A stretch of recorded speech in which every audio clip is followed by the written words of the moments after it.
कहा जाता है कि तन की बीमारी से भी ज़्यादा बड़ी मन की बीमारी है। तन की बीमारी आती है, उसको दूर करने के लिए बहुत कोशिश सब करते हैं, करनी भी चाहिए, गलत नहीं है, करनी चाहिए। लेकिन जितना ध्यान हम तन की बीमारी को दूर करने में लगाते हैं, तन को स्वस्थ करने के लिए हम प्रयास करते हैं, उतना ही ध्यान अपनी मन की बीमारी को भी दूर करने के लिए हमको लगाना चाहिए। मन को स्वस्थ करने के लिए हमको प्रयत्न करना चाहिए, क्योंकि मन स्वस्थ होगा, मन निरोगी होगा, तो आपका तन भी स्वस्थ रहेगा। कहा जाता है कि स्वस्थ मन में ही स्वस्थ तन, और स्वस्थ तन में ही स्वस्थ मन का निवास होता है। दोनों एक दूसरे के पूरक हैं। अगर मन अच्छा है तो तन के ऊपर उसका अच्छा प्रभाव पड़ता है, तन अच्छा है तो मन के ऊपर प्रभाव पड़ता है। तन बिगड़ जाए तो मन बिगड़ने लगता है, मन बिगड़ जाए तो तन बिगड़ने लगता है। महसूस किया होगा आप सब लोगों ने ये। तो शरीर को तो सबने देखा, सबने जाना और सबने बताया, लेकिन गुरु को केवल आपके मन की, तन की सबकी चिंता है। वो आपके मन को देखता है। गुरु को आपके मन के रोग दूर करने की अधिक चिंता होती है। बहुत डिप्रेशन में रहना मन का रोग है, बहुत ज़्यादा क्रोध करना भी मन का रोग है, मन में नेगेटिव थॉट्स लाना मन का रोग है। तरह तरह के सब जो भी नेगेटिव थॉट्स हैं, ये सब मन के रोग के कारण से आते हैं। अपने को देह मानना, मन से ही तो मानते हो देह, ये मेरा है, ये भी मन से मानते हो। मैं ये सब कर रहा हूँ, ये भी सब मन से मानते हो। अहंता, ममता और कर्तापना, ये सब मन से ही तो उपजते। शरीर में तो कहीं नहीं लिखे हुए कि ये तुम्हारे ये सब है। अपना अपना जिनको मान के बैठे हो, कहीं पे कोई लिख के भगवान ने पट्टी नहीं साथ में भेज दी है कि ये सब तुम्हारे हैं, मगर हम उनको अपने मन से मान लेते हैं। फिर जिसको अपने मन से आप त्याग देते हो, तो अब ये मेरा नहीं, तो मन में वो भावना आ जाती है। जगत पहले सही था, अब जगत मिथ्या हो गया, तो मन का ही तो भाव बदला। तो अपने मन को ठीक करो, और अपने ख्याल ठीक करने से आपके मन जो है वो ठीक हो जाता है। मन जीते जग जीत। जिसने अपने मन को जीत लिया, उसने सारे जगत को जीत लिया। आप अपने ही मन को नहीं जीत पाते हो, आप अपने ख्यालों के अधीन हो जाते हो। आपके ख्याल आपको कितना जगत में भटकाते हैं, कितना जगत में अटका देते हैं, जगत में कितने लिप्त हो जाते हो। कहते दिल अपना और प्रीत पराई। मन तुम्हारा अपना है और इसमें प्रीत बसी हुई है पराए लोगों की, जो तुम्हारे हैं भी नहीं। ये जगत तुम्हारा है भी नहीं, जगत तो भगवान का है, लेकिन तुमने इस जगत से प्रीत लगाई। इस जग से क्यों प्रीत लगाई, वो बंदे सब तुझको छोड़ कर देंगे, नाता ही तोड़ कर देंगे।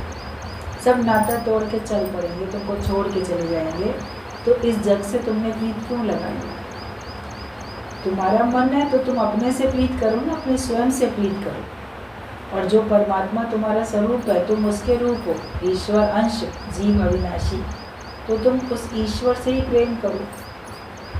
प्रेम हो तो कृष्ण से ही प्रेम होना चाहिए, बस प्रेम हो तो भगवान से ही प्रेम होना चाहिए। बाकी सबको भगवान जान के आप सेवा करो, लेकिन अपने अंदर जो प्रीत है, जो अपने अंदर अपनेपन का भाव है, वो केवल उस एक निराकार परमात्मा के लिए हो जिसने तुमको रचा, जिसका तुम रूप हो। और ये गुरु को ही पता है कि सभी तरह के अज्ञान की जड़ क्या है, दूसरा कोई भी समझ नहीं सकेगा। तुम्हारे अज्ञानता की जड़ अपने को देह मानना है।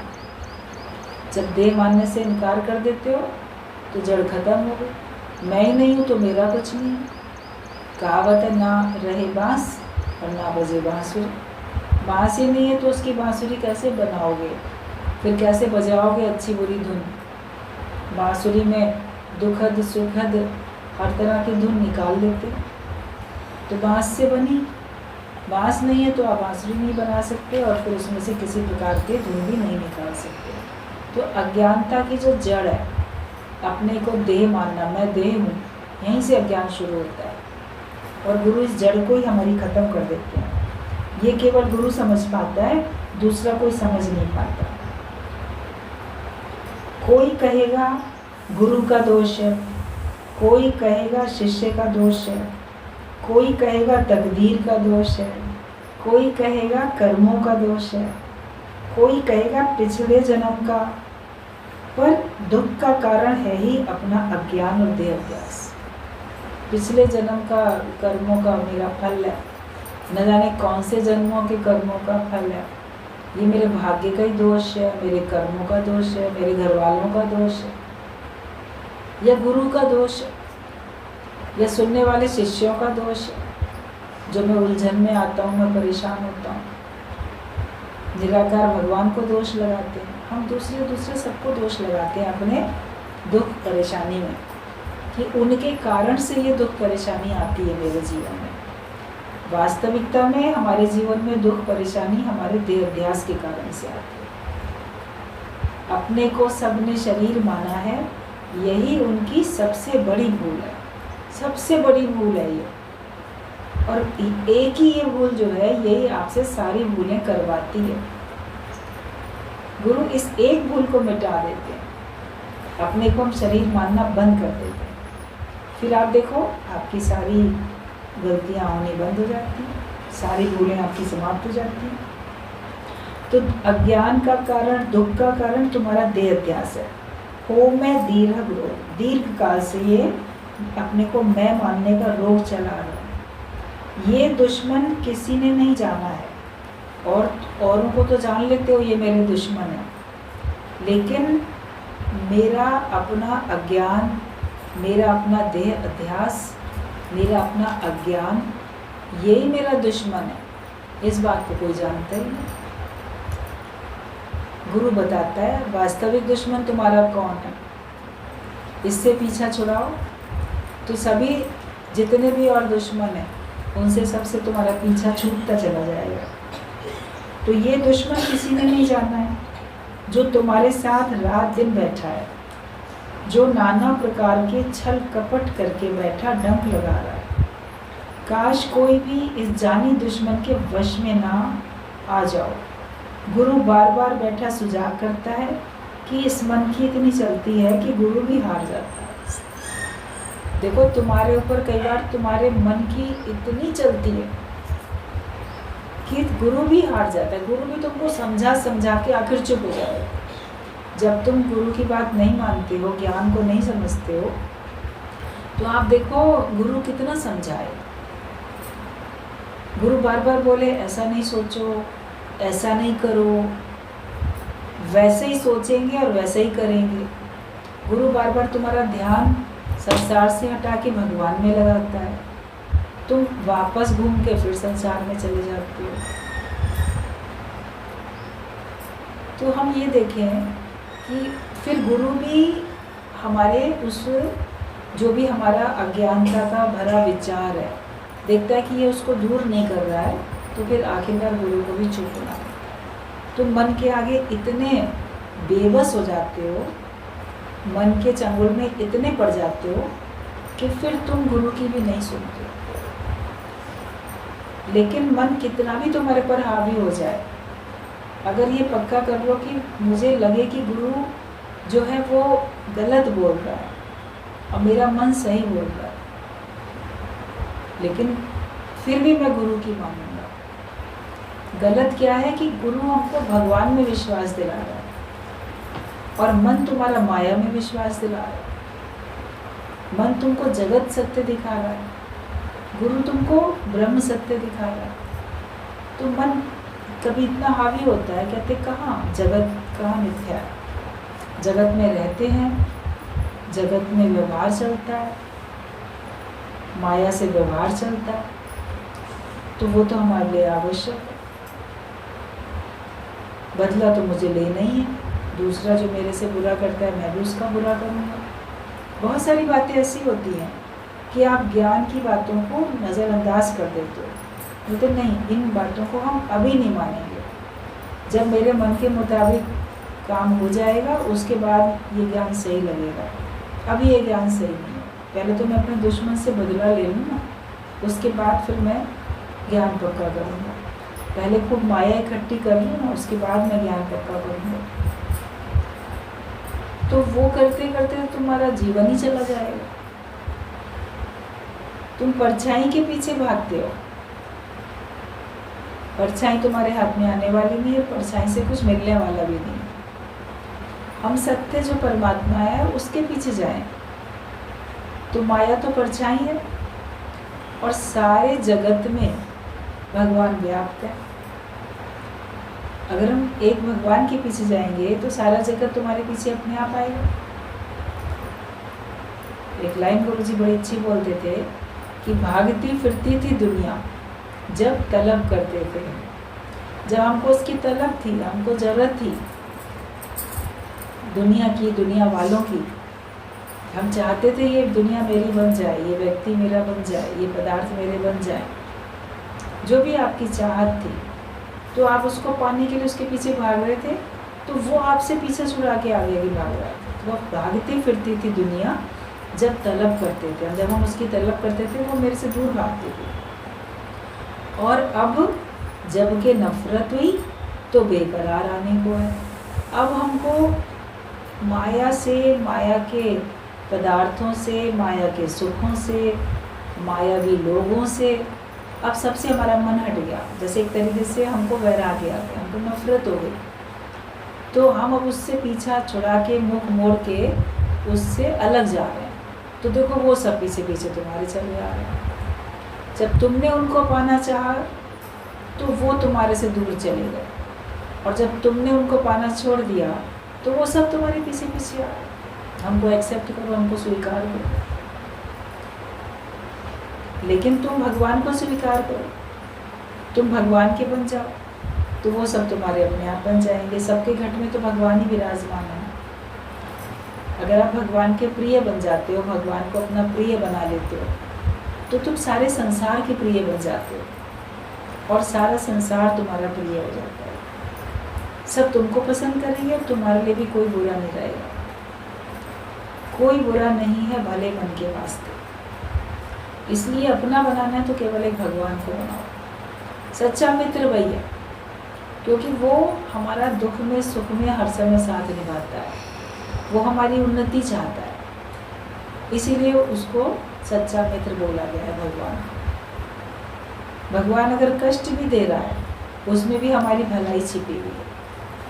ये दृष्टि फिर गुरु दिखाता है कि कष्ट में कैसे भलाई छिपी हुई है, वरना कष्ट में भलाई कहाँ छिपी नजर आती थी बिना ज्ञान के। तो गुरु की कृपा होती है जो हमको सही ज्ञान दे देता है।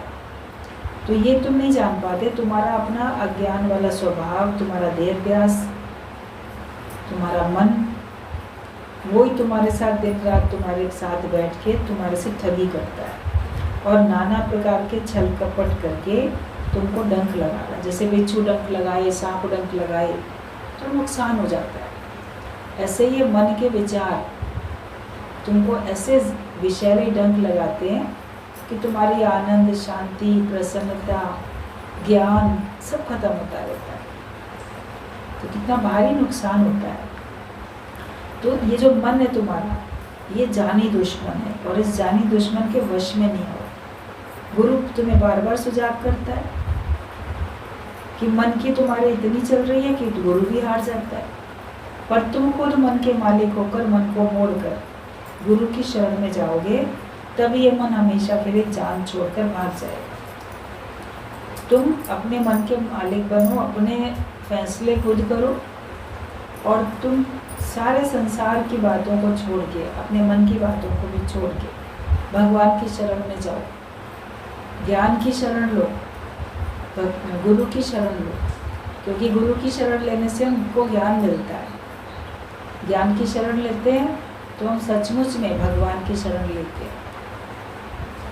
तो मन को मोड़ के जबरदस्ती भी अपने मन को ज्ञान में, भगवान में, गुरु में लगाओ, तब भी मन तुम्हारे को पीछा छोड़ के चला जाएगा। फिर तुम्हारा मन तुम्हारे को तंग नहीं करेगा। जो विचार तंग करते हैं उनसे पीछा छुड़ाने का एकमात्र उपाय ये है कि हम मन की नहीं माने, हम गुरु की माने। फिर आप देखो, आपके मन ऐसे विचार लाएगा ही नहीं जो आपको तंग करें। फिर आपका मन बड़े अच्छे अच्छे सुखद विचार लाएगा, ये आपका मित्र बन जाएगा। पहले ये मन हमारा दुश्मन था और अब यही मन हमारा मित्र बन जाता है।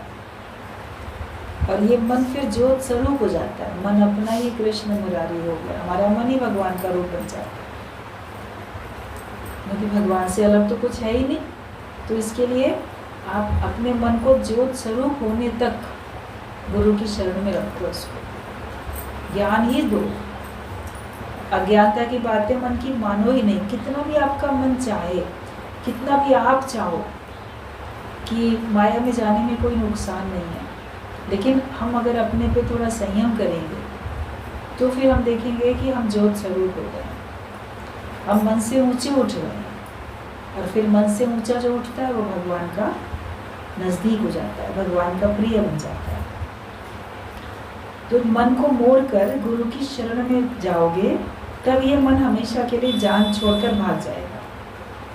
हमारी मर्जी पर छोड़ा गया है कि गुरु को इज्जत दें या मन को इज्जत दें, तुम्हारे ऊपर है। तुम्हारे सामने एक तरफ मन है तुम्हारा, एक तरफ गुरु है। तुम किसको मान सम्मान देते हो, किसको इज्जत दे रहे हो और किसकी बेइज्जती कर रहे हो? तुम अपने मन को इज्जत दे के गुरु की बेइज्जती करते हो। आप गुरु को इज्जत दो, मन की बेइज्जती अपने आप हो जाती है, वो चला जाता है। मतलब गुरु की बात मानो। किसी को मान सम्मान देना तब होता है जब हम उसकी बात मान रहे हैं, और बात मान नहीं रहे हैं तो फिर हम उसको मान सम्मान थोड़ी दे रहे हैं, कहना मान ही रहे हैं। तो गुरु का हम कहना माने, और ये हमारी मर्जी पे छोड़ दिया गया है, तुम्हारे ऊपर है।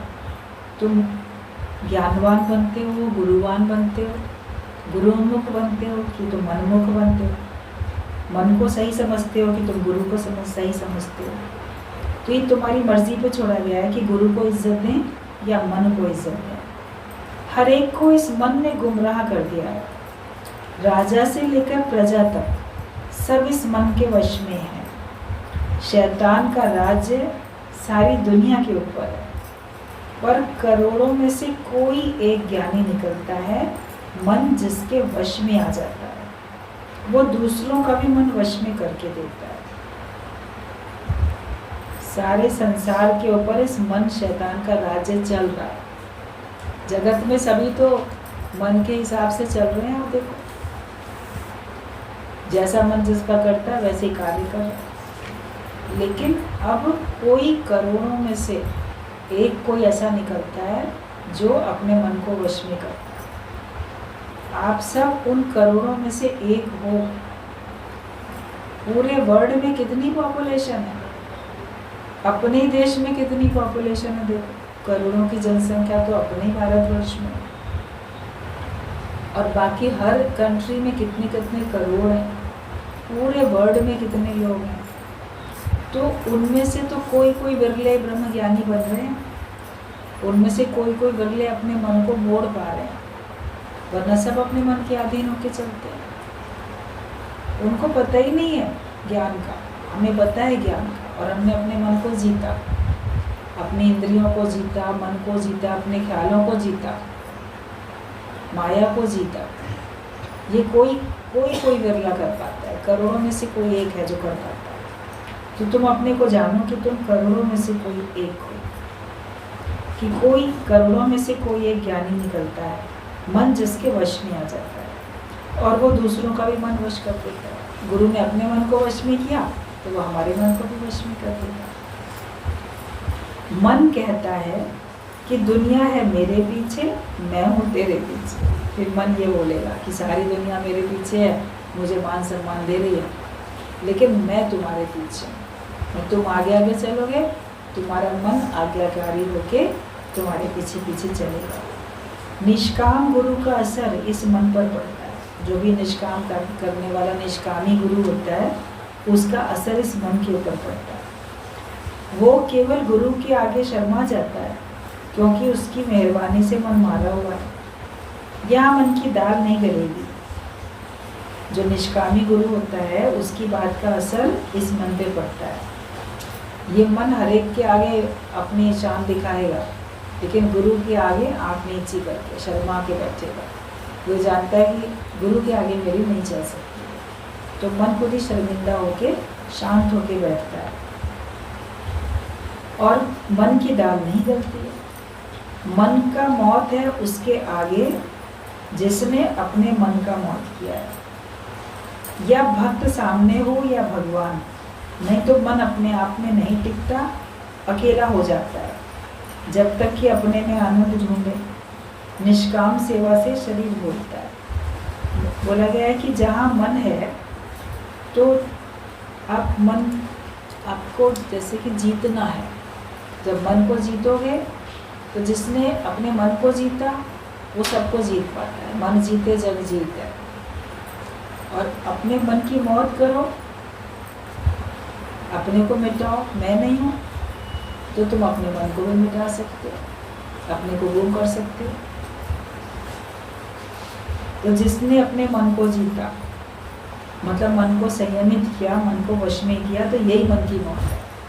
आप समझते हो कि मन की मौत हो जाएगी तो मन में कोई ख्याल अब आएंगे ही नहीं।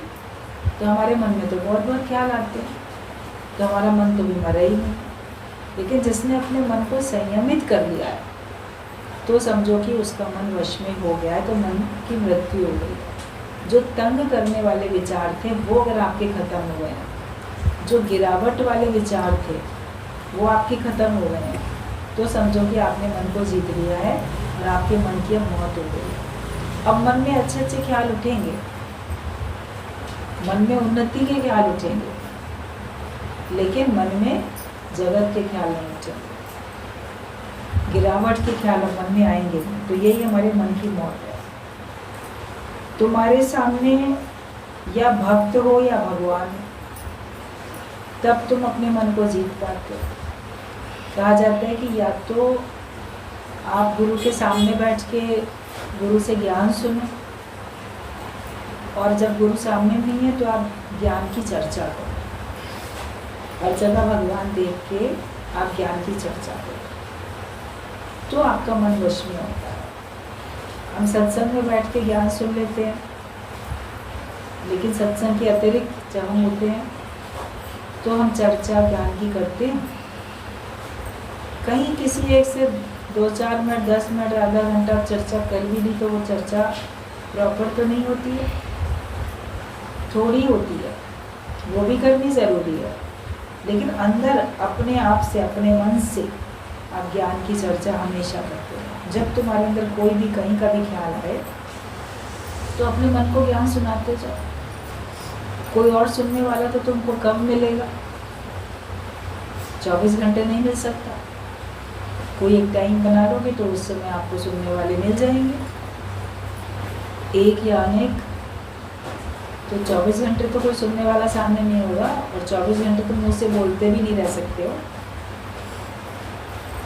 लेकिन मन 24 घंटे तुम्हारे साथ, और मन तुम्हें 24 घंटे कुछ ना कुछ सुना रहा है, और तुम भी उस और कार्य करते करते साइड में उससे बातें कर रहे हो, उसको जवाब दे रहे हो, तो तुम ज्ञान सुनाओ। ये चर्चा है हर एक के साथ, तो अपने स्वयं के साथ भी, अपने मन के साथ भी आप ज्ञान की चर्चा करो, तभी मन को जीत पाओगे, तभी तुम्हारे मन की मौत होगी, और तभी तुम अपने आप में टिकोगे। जब तक तुम अपने में आनंद ढूंढो, अपने में आनंद ढूंढो, और फिर इस मन की तुम्हारी मौत हो जाती है। हम बाहर आनंद ढूंढेंगे तो फिर आपका मन जीवित है, तभी तो वो बाहर के सुख आपको दिखा रहा है, और आप बाहर से सुख लेने के लिए जाते हो। लेकिन जिसने स्वयं में पाया, मैंने अपने में ही प्रभु को पाया, मैंने अपने में ही आनंद पाया, तो मैं अपने आप में ही आनंदित होकर रहता हूँ। कि अपने में आनंद ढूंढो। निष्काम सेवा से शरीर बोलता है। जब आप निष्काम सेवा करते हो तब आपका शरीर बोलता है। कभी भी आप बिना इच्छा के, बिना स्वार्थ के, बिना कोई बदले में कुछ फल की चाह रख के आप किसी की भी ज्ञान सहित मदद करते हो, उसमें आप देखो आपका देह अभ्यास भूला हुआ है। उस समय वो सामने वाला आपको याद है, उसकी समस्या आपको समझ में आती है, उसकी समस्या का समाधान आप ध्यान से करते हो, तो आप अपने बारे में कहाँ सोचते हो। फिर तो आपके दिमाग में दूसरा ही रहता है। अब वो निष्काम कार्य आपका हो रहा है, उसमें तुम्हारा अपना देह, अपनी प्रॉब्लम, समस्याएं भूल रही हैं सारी की सारी। तो ज्ञानी हर वक्त निष्काम भाव में रहता है और वो अपने लिए नहीं सोचता, तो फिर उसके लिए भगवान सोचते हैं। तुम अपने लिए सोचोगे तो भगवान तुम्हारे लिए सोचना बंद कर देते हैं। जब तुम सर्व के हित की सोचते हो तो भगवान तुम्हारे हित की सोचते हैं। तो निष्काम सेवा से ही तुम्हारा शरीर भूलेगा। बोले शरीर भूलेगा कैसे? निष्काम कार्य करो, इच्छा और अहंकार के सिवाय दूसरों के सबसे ज़्यादा हित का कार्य, उसमें अपना भी हित समाया हुआ। आप किसी से ज्ञान की चर्चा करोगे तो तुम भी तो सुन रहे हो, तुम्हारा मन भी तो सुनता है, तुम खुद भी तो निर्णय लेते हो कि ठीक है मैं औरों को बताता हूँ तो मुझे भी तो ऐसे ही करना है। तो तुम्हारा अभ्यास चलता है। शाह अब्दुल लतीफ़ ने कहा है कि तालिब का मुर्शिद से मिला तब लिखा गया था जब कायनात वजूद में नहीं आई थी। मतलब कि जो शिष्य है उसका गुरु से मिला, तालिब मतलब शिष्य और मुर्शिद यानी कि गुरु के लिए कहा गया है। ये तब से लिखा है जब ये सृष्टि भी नहीं बनी थी। मतलब तुम्हारे भाग्य में भगवान लिखे हैं, तुम्हारे भाग्य में ज्ञान लिखा है कि कोई ना कोई गुरु तुमको मिलेगा जो तुमको तुम्हारी मंजिल तक पहुंचाएगा और तुम परमात्मा से मिलकर एक हो जाओगे। तो जब ये सृष्टि भी नहीं बनी थी तब से जैसे भगवान ने बनाया, तो बनाने से पहले ही लिख दिया कि तुमको ज्ञान मिलेगा और तुम उस ज्ञान की सहायता से मेरे तक पहुंच जाओ। अपने पास आने का जरिया पहले भगवान ने बनाया और भेजा तुमको बाद में दुनिया में। लेकिन दुनिया में आके हम उसके पास जाने का जरिया तो देखते ही नहीं है और वहीं पे हम मस्त हो जाते हैं, उसी मेले में खो जाते हैं। दुनिया का मेला है रंग भरा, कहीं खो ना जाऊँ मैं भीड़ में, कहते तो हैं लेकिन खुद खोए हुए हैं भीड़ में। इस भीड़ से तो हमको बचना, रंग भरे मेले से बचना। और तब ना ही ईश्वर ने जोड़ी थी कलम, ना बनाई थी तकदीर। तब ना मुल्क था ना मनुष्य, तब ना ही अभी तक एक बुत में आदम आया था। फिर बरसों की जुदाई के बाद, युगों के फिराक के बाद आकर एक दूसरे से मिलते हैं और मिलकर एक होते हैं। सोई तुम्हारे लिए प्रेम और मिलाप लिखा मुकर्रर हुआ। पता नहीं कितने जन्मों से भटक रहे थे, न जाने कितने सालों से, कितने करोड़ों जन्मों से, 84 लाख योनियों का फेरा न जाने कितनी बार लगाया था। तो उतने समय से भटक रहे थे, फिर कहीं जाके अब सत्संग मिलता है और अब अगर हम अपने ऊपर कृपा करते हैं तो हम उस परमात्मा तक पहुंचते हैं। तो ये जो है कि युगों के बाद आकर हम एक दूसरे से मिलते हैं और फिर मिलकर हम भगवान से एक होते हैं। तब हमारा योग लगता है, तब हमको मोक्ष मिलता है, तब हमारी मुक्ति होती है। आदि से ये अनोखा अजीब प्रेम जो भक्त को भगवान से मिलाकर एक कर देता है, ये बहुत पुराना है, जो कि एक अनोखा और अजीब प्रेम है जो भक्त को भगवान से मिला के एक करता है। हमारे हृदय में भगवान के लिए भक्ति, भगवान के लिए जो प्रेम है वो बढ़ते बढ़ते बढ़ते इतना बढ़ जाता है, धीरे धीरे पता नहीं कितने जन्मों में करते करते प्रयास फिर इतना बढ़ता है कि फिर हमारे को मोक्ष मिलता है, फिर हमारा योग लग जाता है। तो ये अजीब अनोखा प्रेम है जो भक्त को भगवान से मिलाकर एक कर देता है। सच्चा गुरु अपने भक्त को अमन और अशरीर करके क्षण में तीनों तापों से छुड़ा देता है। जो सच्चा गुरु हमको जब मिलता है तो वो अपने भक्त को अमन करता है और अशरीर करता है। मतलब तुम मन से भी पीछा छुड़ा देते हो और अपने तन से भी ऊंचे उठ जाते हो। ना मैं मन ही रहा ना मैं तन ही रहा, सतगुरु मिलने से झगड़ा खत्म हो। तो ये हमको मन से आज़ादी गुरु दिलाता है, अमन कर देता है। मन रहते हुए भी हम मन के चंगुल में नहीं रहते, और शरीर होते हुए भी हम अपने को शरीर नहीं मानते। ये सच्चा गुरु करता है। और ये ऐसे अमन और अशरीर देह रहित करके क्षण में तीनों तापों से छुड़ा देता है। हमको हर प्रकार के ताप से छुड़ा देता है। शरीर के ताप होते हैं दैहिक, दैविक, अधिभौतिक, सब आप लोग को बताए जाते हैं। इन सब तापों से हमको एक क्षण में गुरु छुड़ा देता है। कुछ हमको दिखाई देते हैं अपने तन मन के, कुछ पदार्थों से, भौतिक से मिलने वाले होते हैं, माया से, और कुछ हमको प्राकृतिक, बाढ़ आ गई, भूकंप हुआ, कई तरह के होते हैं। तो ये इन प्रकार के, हर प्रकार के कष्टों से गुरु हमको छुड़ा देता है।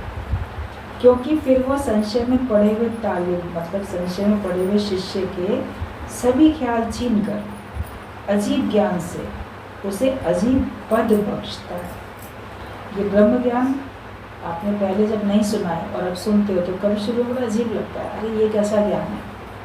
और लोगों को बताओगे, बोलेंगे ये क्या अजीब सा ज्ञान सुन रहे हो, कि संसार बना ही नहीं है, दिख तो रहा है इतना बड़ा संसार, संसार मिथ्या है, ये क्या अजीब सी बात बोलते हो, मैं शरीर नहीं हूँ, मैं आत्मा हूँ, ये कौन सी अजीब बात बोल दी। कहाँ लोगों को समझ में आता है। तो ये अजीब सा लगने वाला ज्ञान ये गुरु हमको बताता है और हमको सारे ख्यालों से हमको छुड़ा लेता है, कि सारे ख्याल छीन कर अजीब ज्ञान से उसे अजीब पद बख्शता है, वो अमर पद वो बख्श देता है गुरु हमको। बोलने लगेगा कौन सा पद है, कहाँ भगवान बैठा है, जहाँ हम जाके मिलके एक हो जाएंगे, वो लोग कौन सा। पृथ्वी तो नज़र आती है और दूसरे ग्रह नज़र आते हैं, लेकिन वो कौन सा लोक है जहाँ पे हम चले जाएंगे। तो ऐसा लोगों को अजीब लगता है, लेकिन गुरु हमको वही पद दे देता है। विश्वासी को ऐसा नूर का प्याला पिलाता है जो अचानक अपने आप अजगैवी खुमारी चढ़ाकर उसे उड़ाकर बेहद के बाजार की सैर कराता है। जिसके अंदर विश्वास होता है, विश्वासी का ही बेड़ा पार। तो जिसके अंदर पूर्ण विश्वास होता है भगवान के प्रति, ज्ञान के प्रति, गुरु के प्रति, अपने स्वयं में जो विश्वास रखता है, उसको फिर गुरु ऐसा नूर का प्याला पिलाता है, ये ज्ञान का प्याला ऐसा पिला देता है जिससे उसको एक नशा चढ़ जाता है, और उस नशे में वो बेहद के बाजार की सैर करता है। नशे में चढ़ जाता है, जैसे हवाई जहाज में चढ़े तो आसमान की सैर हो रही है। तो हम इस जब ज्ञान के नशे में आते हैं तो हम बेहद के बाजार की सैर करते हैं। जहाँ हद है वहाँ से हट जाते हैं।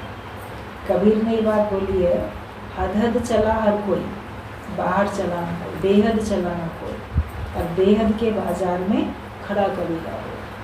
कि बेहद का बाजार जो है, जहाँ पे कोई हद है नहीं, कोई लिमिट नहीं, निराकार ही निराकार है।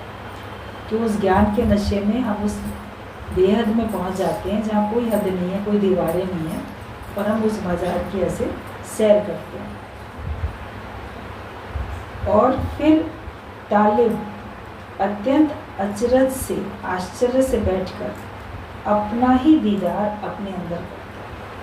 फिर शिष्य बहुत आश्चर्य के साथ अपना ही दर्शन अपने अंदर करता है। ज्ञान से आपको वो स्थिति होती है, ये सैर क्या है, अजब अनोखा कि राम मुझ में मैं राम में, ये स्थिति बनती है।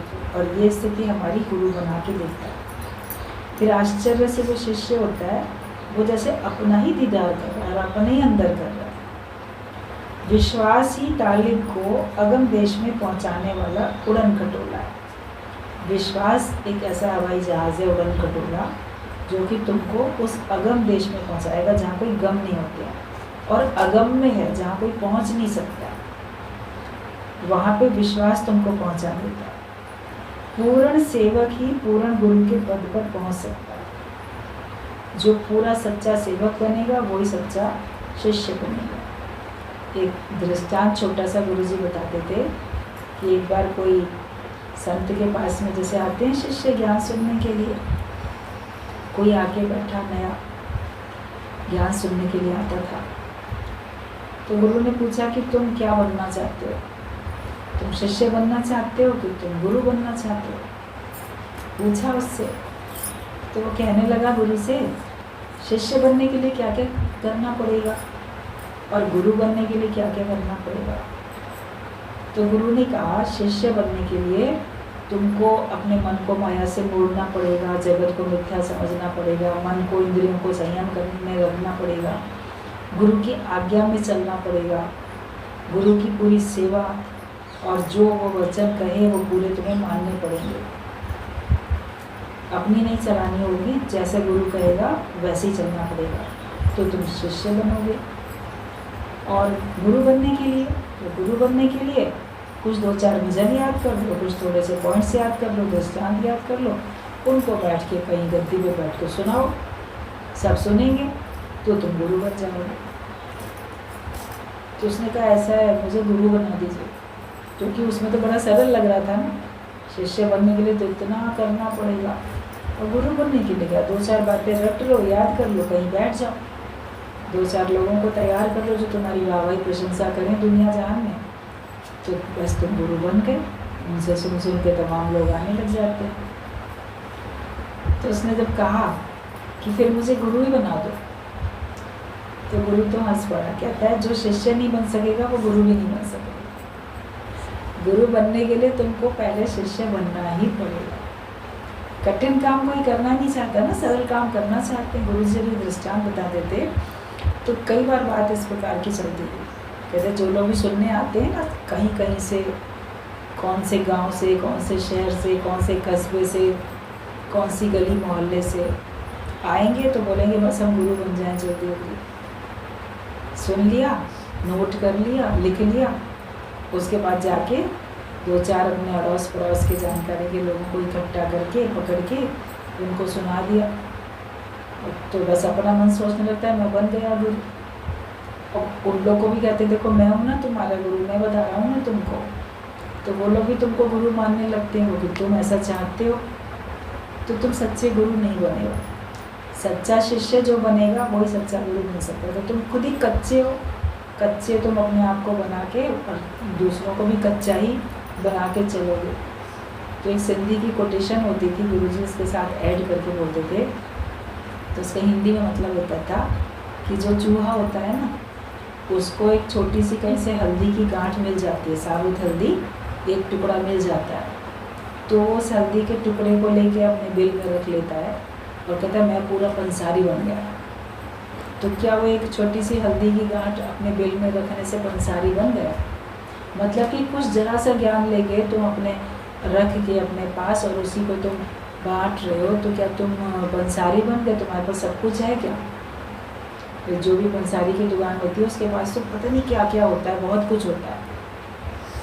जितनी पुरानी बड़ी दुकानें होती हैं आप देखो, तो आपको हर तरह की जड़ी बूटियाँ और क्या क्या सब मिलेगा। फलाने पंसारी की दुकान से हम ना ये सब ले आते हैं, जो कहीं नहीं मिलता वहाँ मिल जाता है। तो एक चूहा अगर एक अकेली छोटी सी हल्दी की गांठ लेके बोले मैं तो बन गया, तो ये तुम लोग का हाल होता है कि तुम ज़रा सा ज्ञान सुन के और सुनाने लग जाते हो और सोचते हो कि मैं गुरु बन गया। ये तुम्हारी सोच गलत है। अभी तुमको बहुत कुछ इकट्ठा करना है। अभी जब तक सच्चे शिष्य नहीं बनोगे तब तक तुम सच्चे गुरु भी नहीं बन सकते। तो कब पूर्ण सेवक ही पूर्ण गुरु के पद पर पहुंच सकता है। जब तुम पूर्ण सेवक बनो तो तुम पूर्ण गुरु के पद पर पहुंच सकते हो। कामिल गुरु का मेलाप घर बैठे हो जाता है, ना कि भटकने से, क्योंकि ये तो आदि से लिखा हुआ है।